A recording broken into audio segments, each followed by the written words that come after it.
What's going on, guys? Welcome to the LowKick MMA Weekly Roundup. I'm your host, Ryan Galloway, and joining me is Jordan Ellis. Jordan, how you doing, mate? Yeah, I'm doing good. How are you doing? Not too bad. This past weekend, we had a big matchup in the heavyweight division. Obviously, we had the number 2 ranked Curtis Blaydes taking on the number 4 ranked Derrick Lewis. Pretty integral heavyweight bout. It seems to be the theme of the month. You know, we got next weekend another big heavyweight bout. Before that, we had another big heavyweight bout. So this was an important one. Before we get into the fight specifically, what did you think of the card overall? Opened up with a bunch of finishes, so that was good to see. What were your thoughts? Yeah, it was a really good card. You know, I weren't expecting a lot, especially from the main events. I said last week, I weren't expecting a lot from that event, but that proved me wrong. And then throughout the card, it was just finishes and, really fun fights and a lot of performances from prospects. You know, heavyweights got exciting again. There was 3 really good prospects on the card from heavyweight, which we'll get into later. And there was some upsets. There was some really close fights. It was a good card. It was one of them I weren't expecting a lot from, but it delivered big time. Yeah, for sure. And we were very hypercritical of that main event. And I told you, I said it could end up being Curtis Blaydes decide to stand on the feet with him, which for the first round, it was a bit like that. You know, he seemed to be putting the pressure on Lewis. Lewis looked like he was going to cave. But my God, that knockout was brutal. One of the worst ones we've seen recently for sure. And yeah, Derrick Lewis continues to prove that MMA doesn't work and just get it done. Yeah, it was super impressive. It's one of them punches where you barely even seen it. Like, I just didn't even know what happened. Like, it was all so crunched together. It seemed like a pretty short shot, and he just nailed him on the chin, and he's gone. And I thought Blaydes would just wrestle him, and I think he should have done what he did to Volkov, because Derrick Lewis is a more dangerous striker in my opinion. So he should have just been diving on the legs from the opening round, but for some reason, he thought he could box, and Derrick was kind of letting him box and get a few shots off, and he lost the first round. But I think that got Blaydes a bit too comfortable. But eventually, it was when he shot in, he actually got caught. But it was a bad night all around for Blaydes. I think he'll look back and tactically he got it wrong. Lewis, my God, like I think that's tied the record now for most knockouts in the UFC ever. He's a contender. Blaydes was the guy, you know, besides Francis and Stipe and John Jones. Blaydes was the guy, and now Derrick's right there, but he seems to want over him, and I think that would be a cool fight. And I think the sky's the limit because he's a huge star. He just needs to turn it into performances, and that was probably one of the best performances of his career. So, you know, only up from here for him. Interestingly enough, Derrick Lewis after the fight was saying that he couldn't get himself started. He felt like he wasn't awake in there. And he also said that he wasn't even looking to throw ones and twos and hooks and crosses and whatnot. He was only looking for a knee or an uppercut when Blaydes would shoot. They were the only 2 punches he was looking for in the fight, he said. So if Blaydes had stood there and just beat him up on the feet, I genuinely think Blaydes is a better striker than him technically, and he probably could have just outpointed him for the full 5 rounds. But it was the fact that the time he shot in, he didn't set it up with the hands. He dove straight at the legs, and Lewis was able to find that one punch he was looking for. And like you said, it was devastating. And an interesting thing I saw on Twitter today is a lot of people that were saying stuff about what's next for Lewis, who should Lewis fight and whatnot. And people really, they don't count the win over Ngannou, you know what I mean? Like, Derrick Lewis did beat Ngannou, terrible fight, he beat him by decision, but he's got a win over Ngannou. So I feel like if Ngannou does win the title, or even if he doesn't, that could be a really, really good next fight for him. What do you think about that? Just because the first fight was so terrible, do you risk booking that fight again? You know, I think Derrick Lewis has got the power to, you know, maybe shut Ngannou down in terms of, you know, winging in with punches. But do we want to book that again? And would Lewis get to the title by that time? It's more interesting, I think, if Ngannou loses and it's, you know, a fringe fight and we can book it, you know, maybe over 5 rounds, but it's very risky. You know, it was one of the worst fights in UFC history, so you've got that. But just going back to the actual fight, but I thought Lewis was there for the taking in terms of takedowns because he was backing right up against the fence and he didn't even need to shoot in. He could have just closed the space and, you know, tried to get a trip or something like that. So I do think Blaydes will be kicking himself, but Derrick Lewis is, you know, as you said, he's got these big fights waiting for him. Overeem's right there. He seems to want that Overeem fight. I don't mind that either. I think it'd be Lewis knocking him out, but that'll be another good win for him. And Ngannou, I would want to see that rematch because it can't really be as bad as the first one. No. But I still think Lewis has got work to do before he gets a title shot. I do think that was a good win. And even if Blaydes won, I think he would have had work to do to get a title shot. There's a big gap between the top three and the rest of the division right now. And it's up to them to scrap it out and figure out who's the man. Yeah, we do have that heavyweight fight in the main event coming next weekend that we'll talk about later between Gaine and Rozenstruik. Almost blanked on that one. But, that's another big fight there. So maybe the winner of that will get Derrick Lewis in the meantime, because we do have John Jones coming up, and everyone knows that's the title fight to make next. Full Curtis Blaydes, though, what are your thoughts on next for him? Because realistically, he's taken out most of the top contenders outside of Lewis now, What do you think's next for him? He back to the drawing board. Back. He might get the Gaine Rosenstrook winner. Maybe he's beat over him, man. He's the thing is he's beat a lot of these guys, so he's right there. I don't think it's heavyweight knockouts happening. Heavyweight, you're gonna get knocked out, and it was just one of them freak things. He'll come back and he'll be fine. But I think he needs to really commit to his wrestling, and in the heavyweight division, you can't mess about. If you're not, he's a decent striker, but he's not a striker. Let's be honest with it. He's a wrestler. Use your wrestling, avoid getting uppercutted in the face and getting knocked out. It's simple tactic, and he just got a bit comfortable, and he'll come back. But there's lots going on in this heavyweight division now, and there's a few guys there for him. But he's beat a lot of them. So yeah, Gaine Rosenstruck winner against Blaydes maybe. I like that. Yeah, not much else to say there from me on that heavyweight bout. Do you want to move on to co-main, or you got any other last thoughts? Let's go. Cool. In the co-main, we had Caitlyn Vieira versus Yana Kuniskaya. A fight that was quite interesting. It wasn't the most barn burner fight, for a term that some people use, but it was quite interesting to watch. And the most interesting thing for me was the judging, because traditionally, if a fighter holds position for the duration of 2 or 3 rounds, they usually get decision. However, in the third round, Kuniskaya did much more damage, and even though she was on the bottom from memory, I believe she was, yeah. Or no, she reversed right near the end of the round, and she put down elbows and did a lot of damage there. So she managed to get the unanimous decision. What were your thoughts on the scorecard? Do you think that all right? I was surprised. I was happy, but I was surprised that she got it. I thought Caitlyn had done enough in terms of controlling the fight in that final round, because it was 1-1 going into the final round, and she controlled the vast majority, over 4 minutes of it. It was a lot of time she had control there, and then Kuniskaya, she turned it round and she landed an elbow and she bloodied it up. So it's just what you weigh up more.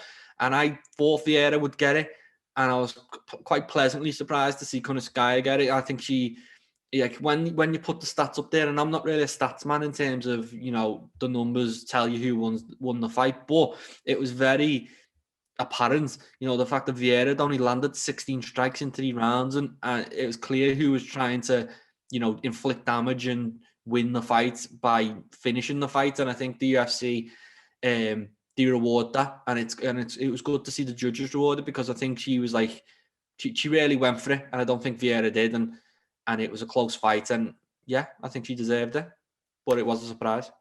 Well, that's the thing. Sometimes I think the judges give too much credit to the ground control. Not in this situation particularly, but in some fights, a fighter will hold them down for an entire round. They'll win the round, even though they did nothing. So it was kind of good to see them taking into account more the damage inflicted than the control time. But at the same time, if you're Vieira, she wasn't like she was doing nothing. She was looking for position. She tried multiple times in that final round to pull off a submission. Couldn't sink in the rear naked choke. Couldn't sink in the... I can't remember. She had sent something else up before that. So it sucks for her, but I want to see more of that from the judges. I want to see them giving the person that's doing the damage over the position, because at the end of the day, how good is your position if you're not inflicting damage? But yeah, any other thoughts on that? She had a really good position, she had the back, but we do see this a lot. Once someone gets the back and puts that body triangle in, or they get the back, they just sit in it, and you can fish for rear naked chokes, but they do tend to just ride that position out, because why wouldn't you? Because most of the time you get the decision, and she probably would have if Kuniskaya didn't reverse it and bloody it up. So it was a tiny moment. It was a few seconds that turned that round from a win to a loss for Vieira. So but most fighters aren't able to do that. Most fighters aren't able to reverse that position. You just get rolled out for the full 5 minutes. So I don't blame Vieira. You know, it's high level MMA. You know, she's got a girl capable of really hurting her. Try and shut her down as much as you can, but I don't think she can have any complaints when she reverses it, puts an elbow on her face, bloodies it up, and that's worth more. That's worth more than just sitting on someone. Yeah, I tend to agree. Before that, we had another fight that was all about position between Charles Rosa and Derrick Minner. And I, going into this one, wasn't too familiar with Minner, but I knew Rosa was quite skilled. So I figured, this was one of my picks when someone asked me who to bet on this card. I was like, Charles Rosa is a good fighter. He'll be able to get this one the win here. But no, Derrick Minner is an extremely good grappler and was able to just pretty much ride him out for 15 minutes and dominate him. Wasn't even close. Yeah, and this is a fun fight. Like, in terms of grappling fights, if you want to show like someone who says they just like the striking, show them grappling fights. This was a really fun one because they were both really active. Like, I was getting tired just watching it. Minna was relentless. You know, he didn't get to sub, but he was relentless trying to get it. Rosa was from the bottom. It was a fun fight, and Rosa played his part, but because he's such a good, I think he's a black belt. I'm pretty sure he's a black belt. Because he's so good at BJJ, he likes being on the bottom, and then the round just get away from you, and you're not able to sub these high level guys because Min is also a very, very talented grappler as well. So brilliant from Minna. I think he really dominated the fight. He was relentless. He looked just as good as Bryce Mitchell looked against Charles Rosa, and that's a really, you know, highest compliment as I can give him because Mitchell looked great, and he's one of the best prospects in the featherweight division. And that's 2 for 2 for Minna since he comes to the UFC. He looks brilliant. He's been fun to watch. Can't wait to watch his next one. Rosa's got work to do. I think he just needs to. He's very talented on the floor, but he needs to try and avoid it. Just stand up and just get back to what you're doing. You know, you don't want to be on the bottom. You're losing the fight, and unless you're able to do what Kuniskaya did, you're going to lose. So, great fight. It was a really fun fight considering it was all grappling. I enjoyed it. Yeah, they've been feeding Rosa grapplers recently, so hopefully he gets a bit more easier stylistic matchup for him, and we get to see him get back in the winning column after this one. But yeah, great performance by Minna. Keen to see what he does next, so that'll be good. As we spoke of earlier, there were a couple of heavyweight fights on this card. This was the second closest to the top other than the main event, and that was Alexei Olenek, the grappler, the veteran MMA fighter with some ridiculous amount of wins. I think it's 59 wins or something ridiculous. Taking on Chris Daukaus, who I believe this was his second fight in the UFC. And it was his second knockout in this one. He got it done right towards the end of the first round in a fight that, he just had too much to offer on the feet, didn't he? Yeah, I think it might be a fair. You know, I think he knocked someone else out. Maybe I'm blanking. So Parker Porter, then Rodrigo. Yeah, so that's 3 now. And that you know what the most impressive thing is Olenek's in the top 10. So he goes in the top 10 off this fight. It's a huge win.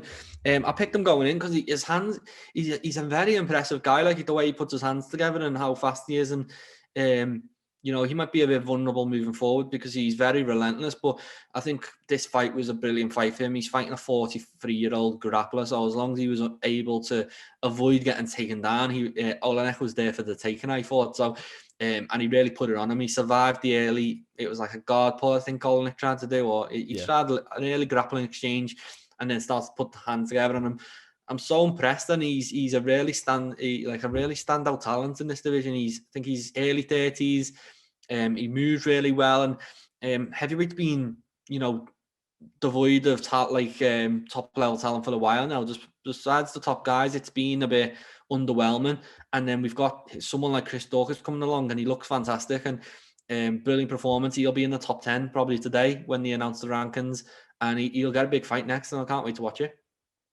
Yeah, I heard before the fight that he had a black belt in jiu-jitsu himself, so I was actually interested to see how this would be if it hit the ground, but obviously he didn't need to hit the ground for him because he managed to get it done pretty easily on the feet. And Olenek's one of those strikers where he's really only got a big overhand right to try and get a hold of you, right? So once Daukaus was able to realize that and avoid it, there really wasn't a lot to offer from Olenek. But hey, we'll speak about another heavyweight fight on this card, and I think the winners of those fights, this one and that one, could be a pretty fun matchup, but we'll get to that. Before this, we had Philip Hawes against Nasruddin Imavov.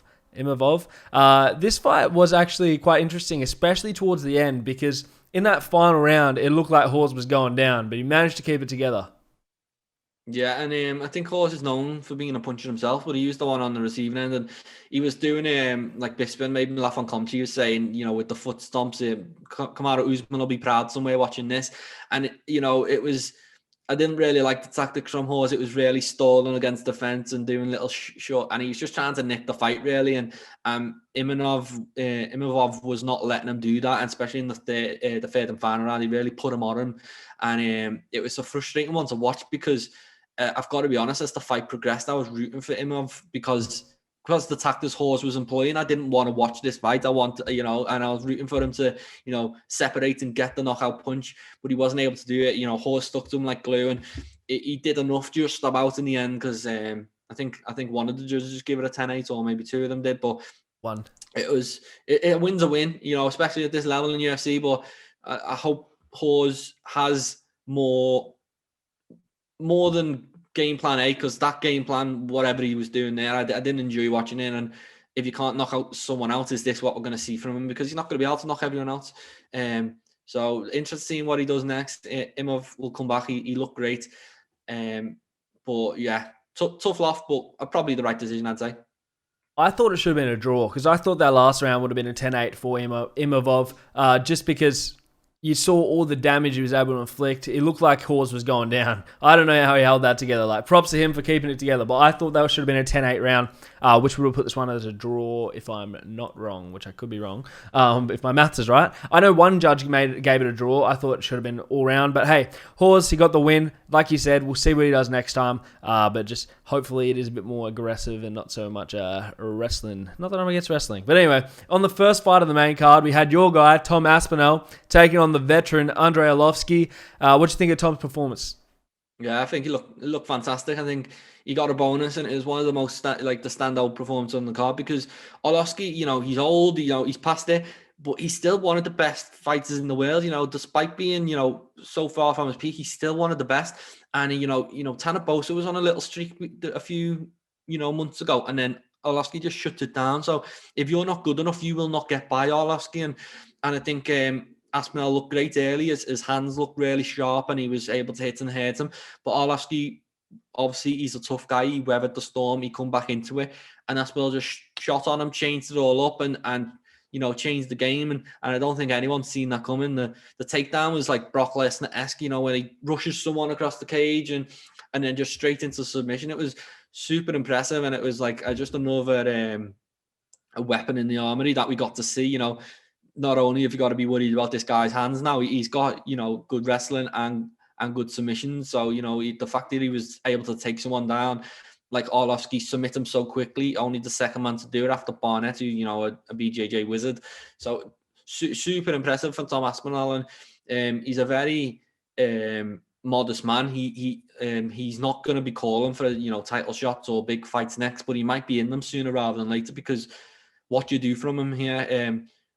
Do you match him up with Chris Daukaus, or do you keep them separate a bit longer? It's very exciting. Yeah, I'll give Tom Aspinall credit. When he was slipping those punches with his hands down, I was like worried, man. I was like, you got a lot of balls. Did you catch one of those, you're probably going down. But he almost put Arlovski out in that first round. It looked like Arlovski was done. He was covering up. He managed to throw back and keep going, so props to him.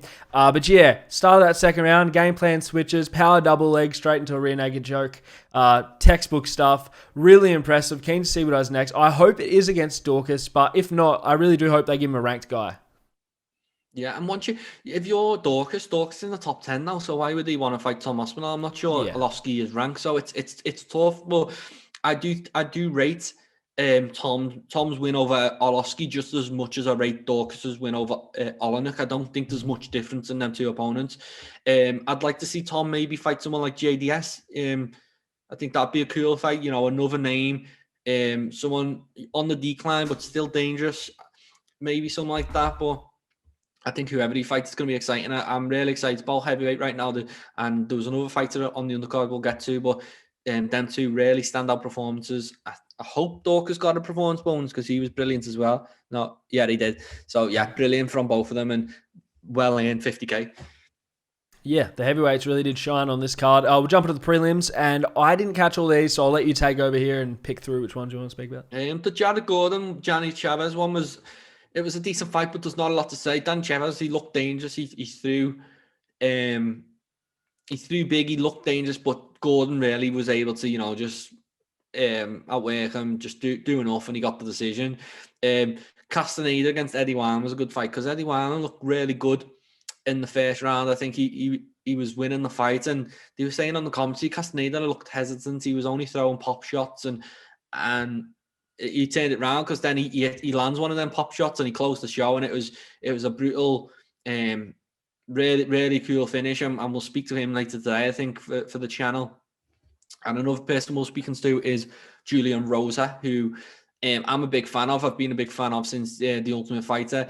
He come to England once to fight one of our guys, and he was unlucky not to get the decision there. He's really big for featherweight, and I thought this would be fight of the night, but it was over so quick that we didn't actually get that. Lovely flying knee, finished it against the cage. I really like Nate, but he is a bit hittable, and if you're hittable at this level, you're gonna get hurt. And besides that, Casey O'Neill, a bit of hype behind her, Scottish, Australian, or whatever she is. There seems to be a bit of debate about that online, but a good win over Shayna Dobson, who proved last time that she's no easy touch against Avapova. And then who else did we have? Zahabi scored a beautiful, I think it was a one-punch knockout over Draco Rodriguez, who had a bit of hype coming into this. Zahabi was on a 2-fight losing streak, so he needed to turn that around. And then Spivak, he dominated Jared Vandeira, and he looks like one of them guys. He's a talent at this heavyweight division. He's along with Dorcas and Tom Aspinall, and I could see him potentially fighting one of them guys next. So brilliant card, especially the undercard. We flew through it so quickly. There was a lot of in-between time, but really fun card. Make sure to subscribe to the LowKick MMA YouTube channel for all the latest news, event previews, and interviews with some of the biggest stars in MMA. Yeah, it was a great one from what I saw too. So we'll jump onto this one coming this weekend. Like I said, another big heavyweight matchup. We've got Jairzinho Rozenstruik versus Cyril Gane. I think this is pretty good matchmaking. I honestly not too confident on a pick in this one. A part of me thinks Cyril Gane's going to be too technically sound for Rozenstruik. The other half of me thinks Rozenstruik's pretty good striker of his own. He's not a scrub by any means, and he's going to land something big and end the show. So I'm not sure. What are your thoughts on this matchup? I didn't know it was this close because I feel like Cyril Gane's just fought. Like, it wasn't long ago when he fought JDS, was it? So it's coming around quick for him. So I'm interested to see how he looks. December it was quite a while ago. But yeah, I'm interested in Gaine because I picked against him against JDS because he's really advancing so quickly. He's 7-0 and he hasn't really shown too much of a killer instinct in terms of finishing guys. He's went to decisions quite a lot. He went to the decision with Tanner Boser and things like that. And then the fight against JDS weren't super impressive. He looked good, but there was some controversy with the finish. So I'm really interested to see how he looks. He's a big specimen of a man. He appears to be dangerous, but Rosenstruck is a top level fighter, I think, now. So this is a true test. This is not someone on the decline in terms of JDS. This is someone in the prime, on the way back, potential title contender. So huge fight. And as you said, I don't really have a pick for that. I would edge Rosenstruck just because he's got a slight bit of experience advantage, but it's not much really. And Gaine, he's so he's huge and he's so impressive at the weight that he could be. That could all just downplay that. So no clue. I'm looking forward to watching it though. But I'll probably make a pick towards the end of the week. I do think of Rosenstruik as kind of that Derrick Lewis type, that if you're fighting in a main event fight and you can't shut him down early, like, you got to last 25 minutes without getting caught by something. And I think that's a huge test. I mean, look at Overeem. Overeem was perfect for 24 minutes and 50 seconds, and then Rosenstruik landed on him, and that was the end. So for Cyril Gane, I think he's a lot more fresh than Overeem. Obviously, he's newer to the sport, and he's perfect so far, undefeated. Can he last the full 25? Can he get him out of there early? I really don't know, but I'm very interested to see. So this is a good heavyweight fight. Does need to happen, especially with the title fight coming up, especially because there's a huge selling point if Gaine gets the win here and Ngannou loses the title fight to match those two up, because they're former training partners. Where Francis Ngannou trained in France, I believe, is where Cyril Gane trains right now. his head coach is Francis' old head coach. So there's a bit of a story there if Francis does lose the title fight to make that fight happen. But yeah, would you want to see that fight if he gets past Rozenstruik? Or? I think once crowds return and we can get to France, France made it legal for MMA now. So first UFC event in Paris would be huge, and Ngannou against Gaine.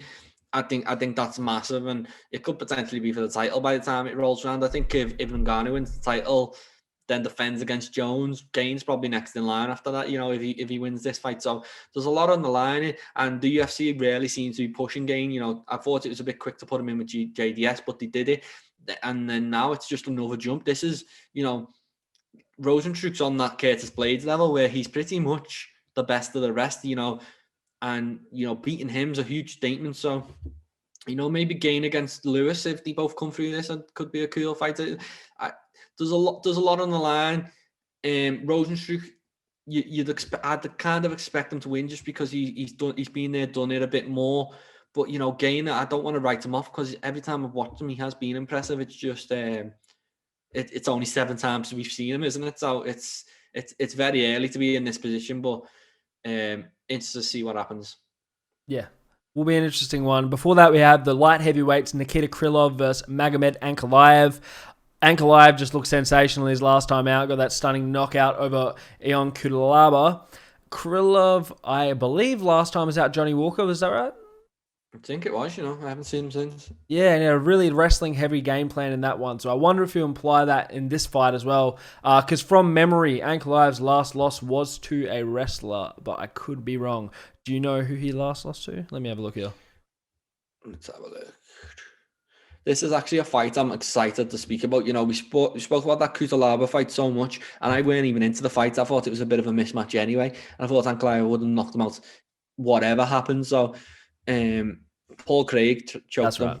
Oh yeah, it was like the last second actually though he was winning that fight, and he slapped 4 minutes 59 and he slapped up a triangle choke on him. So it was a huge upset. But besides that brief moment, he's looked pretty much perfect in his UFC career, and this is a fight where I'm really excited to see.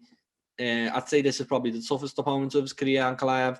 And I think he's the guy. I think he might be a potential contender at light heavyweight, and I think he's going to get by Krillov, who looked good against Johnny Walker without looking great last time. He stifled Walker more than impressed anyone.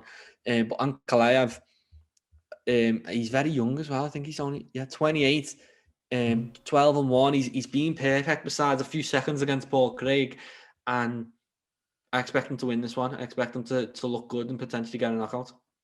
Yeah, given that's his only loss, I feel like Krilov's going to have a wrestling heavy game plan in this one, really try and take him down and work something on the ground. But hey, in that Kudalaba fight, I wasn't sure who would win that. I thought it would be more competitive than it was because it really wasn't competitive at all. And he just went out there and looked sensational. So I'm not picking against Ankalive in this one.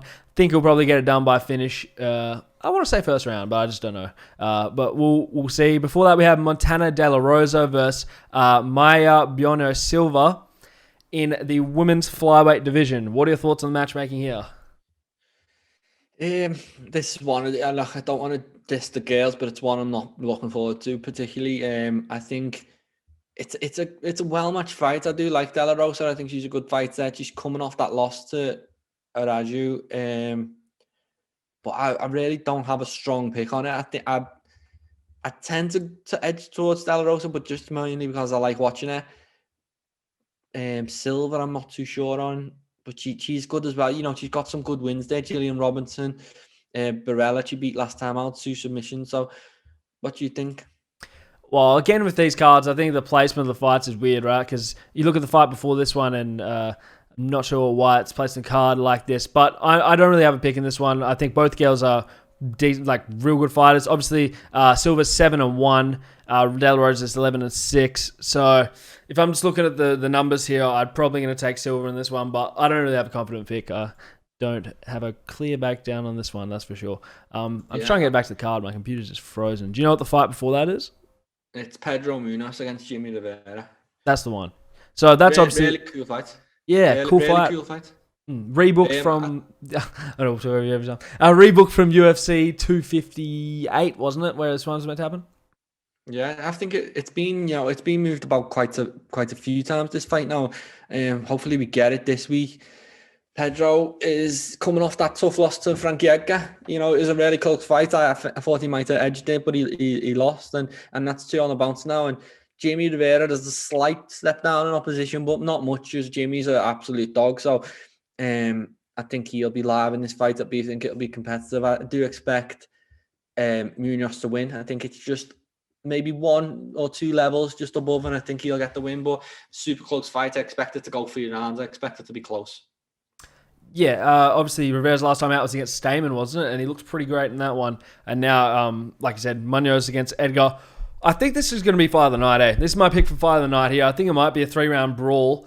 Not sure if I'm confident on the pick, but like you said, Munoz probably should win this one. I don't know what they're ranked, but I feel like Munoz is slightly higher on the rankings. Not that it matters. I just think his aggressiveness and his power, and if he's able to jump to a submission or something like that, maybe we'll find a finish. But otherwise, I expect it being a 3-round brawl, and yeah, could be either man's day. Yeah, and I think Pedro will be feeling hard done by, because he went 5 rounds with Frankie and he looked good, and I think he will be feeling hard done by the judges. And then before that, he lost Aljamain Sterling, who's just beat Sandhagen, who beat Edgar. So it's just all, he's been in with top competition. He's so close to that title, but he's just missed it, and he's had to step down in level. But this is a big chance for Jimmy. Pedro is an established guy at bantamweight, and he's got to, go and take him out. As you said, 3 rounds. I think we're gonna get a really close battle. I'm giving the edge to Pedro, but it really could go either way. Yeah, absolutely. Before that, we have women's strawweights, Angela Hill and Ashley Yoder. Obviously, they were trying to push Hill for quite a while there. I can't remember who her last fight was. It may have been Waterson, or there might have been another one after that. But yeah, they were trying to give her the push, and now obviously a bit of a jump back in opposition. What do you think of this matching here? Yeah, so it's just last minute, isn't it, this fight? I think it's only been agreed for like the past few days. So Angela Hill has been one of them fighters who's been putting on good performances, but they're not translating into wins. I'm laughing because I've just clicked on Angela Hill's Wikipedia, and it's some other woman. It's not her. It's not her anyway. So so she's been doing well, and she's been looking good, but they haven't been winning performances, and I think a lot of people thought she got robbed, but I think I did. I picked Gadea, and I picked who was the one, Watson, that I thought they both beat her, and it was close, but I thought they both beat her. So she needs to get a win, get back in the win column, and kind of solidify herself as a true contender, because she's got the name, she's got the UFC commentating gig, and she's getting a push. She needs to win. She needs to solidify herself as a true contender, and I think she will do against Ashley Yoder. I think it's a nice fight. It's a little drop down a level, and I expect her to win. Yeah, and I mean, I'm looking at the Sherdog page for Ashley Yoder right now, and it says that this is a rematch, which I was not aware of. And obviously in their first time out, Angela Hill got the decision victory. So I don't know. I think Angela Hill's probably gotten much better since their first meeting. And you look at Yoda's record, she's obviously gotten better, but she's had 2 slip-ups, then a win over Miranda Granger, now she's here. I think this is a win fight for Angela Hill. I think she needs to win this one, and she should definitely win this one if she wants to keep her name in that mix in the division, because, like you said, they were giving her a huge push. So yeah, if she loses this one, it's not going to be good for her. But hey, this would be a good name to get back on the record about Ashley Yoder should she get a win here. Yeah, and she also, like, Angela Hill is, she looks better than she has. I like, despite the losses, she's looked better. I think she looked really, really good. And I think she looked better than ever. And for a while, I thought she was kind of just, the girl who she'll win the lower girls, but ultimately when she steps up, she will get easily dealt with, and that's not been the case. So I think she's better than when she fought Yoder in 2017. I expect her to make easy work of it, and if she gets to the finish, I think that'll be the cherry on top. Yeah, for sure. We'll jump on. Before opening the card, we have Alex Caceres coming back to face Kevin Croom. I'm looking at Kevin Croom's record now because I feel like I saw his debut and I feel like he got a win. But according to Sherdog, it was overturned to a no contest. Was that marijuana use? What was that? Do you know what happened there? Yeah, marijuana. He got the one of the upsets of the year against Roosevelt Roberts. I think he was coming in on a couple of days' notice. dropped them early and then subbed them with a guillotine or a rear naked from memory. He's a lovely guy. I've spoken to him a few times. He's always very positive. Even about the weed thing, he was very what will be type thing, and no one can take that win away from him. He kept all his money, which is great. But it's another good fight for him. Alex Caceres. He was originally supposed to fight Caceres in his debut, so we're getting back around to this, and it's a fun fight. And I think it's another big chance for Kareem to go out and cement himself in the featherweight division. But he's talking about moving down to bantamweight as well. So interested. If I can pick a fight tonight early, I'd probably go for this. I think it's a really good fight. I think Caceres is on a bit of a tear right now, 3 in a row, including that win over Chase Hooper. And Kevin Karoum is not an unwinnable fight for Caceres, so he could be on a nice 4-win streak after this. It's a huge fight, and I expect it to be a fun one. Yeah, for Alex Caceres, he's really turned into that guy at the moment of, like, I don't want to say gatekeeper, but they're giving him all these guys that they're trying to build just to give him the limit test, So he really needs to get this win here to say, hey, start giving me higher ranked guys. I want to keep moving up. Because right now it seems that they give him Chase Hooper, Austin Springer, and now Kevin Karoum. They're giving him these guys that maybe I'm wrong about Austin Springer because I can't remember off the top of my head. But I feel like they're giving these guys that haven't been around so long and they're just trying to test them. And he's coming out on top every time. So he really does need this win here if he wants to keep pushing forward. Otherwise, with a loss, he'll probably end up back where he was before this fight. For Karoum, it would be a huge name to get in his record. Obviously, Alex Caceres, one of the more well-known guys in the division. So he's been around for a long time. So to get a win over him would look really good for Karoum, especially in his second UFC fight after getting that overturned no contest. So. Yeah, and I think Caceres is always going to be in that position. I think he stepped up once to fight Faber, and it was a bit of a mismatch. He's one of them. He's very UFC caliber. He's a UFC fighter, and he's earned it. And if you're not good enough to be a contender at featherweight, you will not get by Alex Caceres. That's and it's good to see these guys tested because Kevin Karoum, he's been about, and. Is he good enough? We'll find out. It's going to be a fun fight. I think whoever comes out on top, I think it'll be fun. Yeah, and so we'll jump onto some of these prelims and pick them out, which ones we want. We'll go to the featured one first. Obviously, we have Alexander Hernandez taking on Thiago Moises. Thiago Moises coming off 2-fight win streak. He heel hooked Michael Johnson, then I think he beat Bobby Green by decision. And obviously, Alexander Hernandez had all the hype in the world coming in, beating Beneil Dariush, lost to Cowboy, lost again from memory, to Drew Dober, and then he managed to get a win his last time out. So I think both these guys are where they should be for their career, and this is a good fight to see who's going to stay where they are and move up slightly and who's going to be going to the bottom of the heap. So what do you think on this matchmaking? Yeah, it's good. I think Alexander Hernandez has been kind of being a victim of his own success. You come in, you knocked out Beneil Dariush in your debut. The only way is up, and we've seen Dariush. He's fringe contender now. He's he's close to top 5. So that's how good he is, and that's how good of a win that was. But from there, you've got to just start mixing it with the Cowboys of the world, and it's not easy when you're young and you're coming in, and this is the right fight at the right time. I feel Alex Hernandez he's been pushed a bit quick, but right now he got back in a win column last time out. He's got some good wins on his record now. That last one was good. Trinaldo was a good win. Owen Mercier was a good win, and Dariush. So he's building a resume. He's a good lightweight, and another win here, it just improves his stock. I want to see him take it slow. There's no need to rush to the top because it's hard up there, and as Drew Dober showed, and he's 28, so a few more of these, rattle off a few wins, then start pushing into the rankings. That's how I hope it goes. I expect him to win this one. I think he's a good fighter. He still has a lot to learn.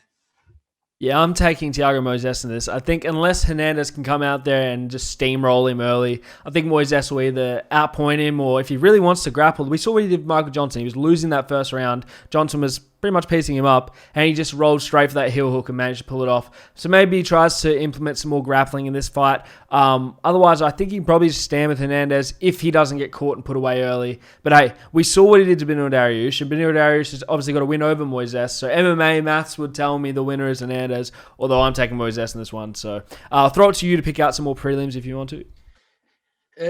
Just a couple. I've got William Knight against Alonzo Manyfields. A really fun fight. I think that's two of the heaviest hitters you're going to see. And Alonzo needs a win at this point because he come in and he looked fantastic. He got some good wins. I think he beat Paul Craig and knocked him out, so that's a huge win.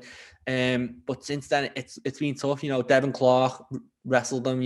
Got a decision. Then OSP knocked him out, and he dominated that fight. Really, OSP's since gone on to lose to who did he lose to? But he looked bad in that fight, so it's not like it was peak OSP and he was fantastic. He just wasn't good enough. It was Jamal Hill he lost to, so. Big fight for Manyfield, and William Knight's going to come in, and this is one of them fights where I think it might be fight tonight, but I also think that someone might get caught in the first 30 seconds, so will we get a chance to see them even fight for long? Really fun fight, and then besides that, another light heavyweight who I'm interested to see is Dustin Jacoby. I think he really looked good in his UFC return. I don't think it was his debut, it was his comeback. Yeah, Justin Ledette, he looked really good there, and I've been excited to see him ever since October that was, and I can't wait to see him again. So that's all I'm really interested in this card. It's a good card with a few good fights, but let's see how it plays out. I'm really looking forward to it.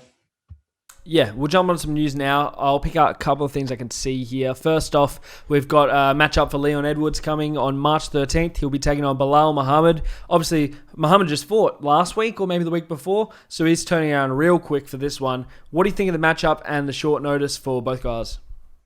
Yeah, it's a good fight for Leon, I've got to say. In my opinion, ring rust is real. I think Leon's been out for 2 years or something along 2 years. It's nice to not jump in the deep end. I don't necessarily think Chimaev was the deep end either, but it's nice for him to have this fight, and I'd consider it a warm-up fight. And it's get off the rush, get a win, get a few rounds in, and beat Belal Muhammad. But he's obviously coming for that ranking, number 3 in the division. Huge opportunity for Muhammad. I think he's won 4 straight, or something like that. So I'm obviously not writing him off. I do just think there's levels to this game. I think Leon is a potential title challenger. I think Muhammad is kind of at his peak right now, which is, in the fringe rankings or top 10 or wherever he is. But I expect Leon to easily deal with him. Yeah, even against Diego Lima, which Muhammad just smashed him, wasn't really that close. I didn't think that Muhammad looked like he was a top contender at the moment, right now. So to throw him against Leon Edwards in the short notice, I feel like Edwards really should win this one. And if Muhammad does win this one, I feel like it'll be a massive upset because, I think it's, like you said, a much nicer fight for Edwards to come back to than if they'd have thrown him against Colby Covington on like 3 weeks' notice, So this could be all the planets that need to line up to get Leon Edwards that title shot that he's been wanting so bad. If he goes out there and starches Muhammad, he's going to look real good. He's going to get himself that title shot, which seems to be going to Masvidal now. We'll jump onto that if you're done speaking about that matchup. Obviously, they think I've heard Ariel Helwani speaking today, and he said it's almost done. Masvidal against Usman for the title. What are your thoughts? As I said last time, if it's going alongside the Ultimate Fighter, I understand it. They can build it and kind of sell as the fight. But if it's not alongside the Ultimate Fighter, I'm not really sure why they would book it. I think Masvidal, he looked okay in the first round, but besides that, he got dominated and it was a boring fight. Besides everything else, it was very boring. Maybe Leon Edwards can make a statement and say he goes and gets a big knockout in the first round, maybe changes them plans and slips in there. But if Ariel's saying it's nearly done, I'm guessing it's nearly done. And I'm not totally buzzed about this fight, but also Usman he's a good champion. He's done what he's had to do. Jorge, in his defense, he stepped up on 7 days' notice. Maybe he deserves another crack. And it's not like someone's shouting out for a title. Like, it's not like someone really deserves a title. I'm not overlooking him. It's not a Glover Teixeira situation at light heavyweight. It's wide open welterweight. So I don't mind it, but I'm not particularly excited about it. Yeah, I tend to agree with you there. Another piece of news, Kevin Lee, he wants to take on Tony Ferguson in a rematch. Would you be interested in seeing that fight, or what do you think? Yeah, I think there's better. I think Kevin Lee has got, Tony's, maybe on the downside, but I feel like Tony can still mix it with the Conor McGregors. I think Conor McGregor against Tony Ferguson is still a good fight.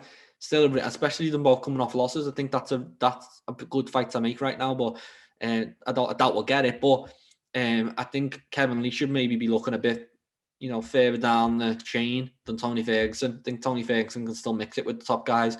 I expect Tony to fight someone like Dan Hooker or someone that level where I expect Kevin Lee to fight maybe a Drew Dober or Makhachev or, someone like that. So it was a good fight while it lasted, I think, from what I remember. Kevin Lee was doing well, but he gassed in the end and got subbed. So I've got no doubt Kevin Lee can mix it with these guys. But, after, his last loss against Oliveira and then 2 knee injuries and a big layoff, I think he just want to ease himself back in. And I don't think Tony's an easy fight even at this point. No, I tend to agree there. I think, obviously, that loss to Oliveira has aged really well, seeing as Oliveira's gone on and beat Tony Ferguson after that. So I don't think there's too much stock lost in losing Oliveira for Kevin Lee. I think the winner of the Makhachev and Dober fight, or the loser even, one of those guys I feel like is a good fight. And I know that Lee was gunning for a fight with Islam Makhachev there for a long time. He was saying he would go and fight him in Russia. He really wanted that fight. And then he took the Oliveira fight and everything went down how it did. But I still think that fight has some legs behind it. I'd love to see that one. Even a Dober fight would be fun. Beneil Dariush would be a fun fight. Any of these guys around that area, I don't really want to see him fight Tony because we've already seen it once. There's so many better fights for both guys. Like you said, the Conor fight for Tony. But outside of that, you got Dan Hooker. Paul Felder would be fun. I don't know if it'd make a lot of sense, just name value wise. There's other guys, not Justin Gaethje rematch. Nate Diaz, that's what I'm thinking. Nate Diaz would be a good fight for Ferguson. Never happened, but I would love to see that one. I just don't think it's the time to do this rematch, but hey, maybe if one of them takes another loss, well, if Ferguson takes another loss, I should say, maybe you give him a Kevin Lee after that. But yeah. Yeah, and I don't really see what Tony's got to gain from that fight, What Kevin Lee, he's got a decent name, but he's not really the same level as Tony's used to. Tony's just, let's be honest, they added Tony to UFC 256 to sell pay-per-views because otherwise it weren't going to sell. He's that big in a 3-round fight against Charles Oliveira. He's the one pushing the pay-per-view. So that's who he is, and I don't think he gains anything from beating Kevin Lee again. He beat him pretty decisively. And Kevin Lee's still got a lot to prove. Kevin Lee seems to be always trying to rush, and he always looks decent in these fights, but he ends up losing. So he needs to come back. He needs to work his way to the top, and he just needs to focus on beating good fighters rather than, trying to get that name fights. Why Tony Ferguson? Because he's a name, and I just don't think it's not the right attitude. Go and beat Dober, go and beat Makhachev, go and beat Felder, go and beat someone. Yeah, I agree, 100%. Is there anything else you're grabbing news here? I'm looking, it doesn't look like there's too much. No, I don't think there's much going on. Yeah, it seems that way. We'll wrap it up there then, and thanks for watching, guys. We'll speak to you after the fights to break all the action down. Thanks, guys.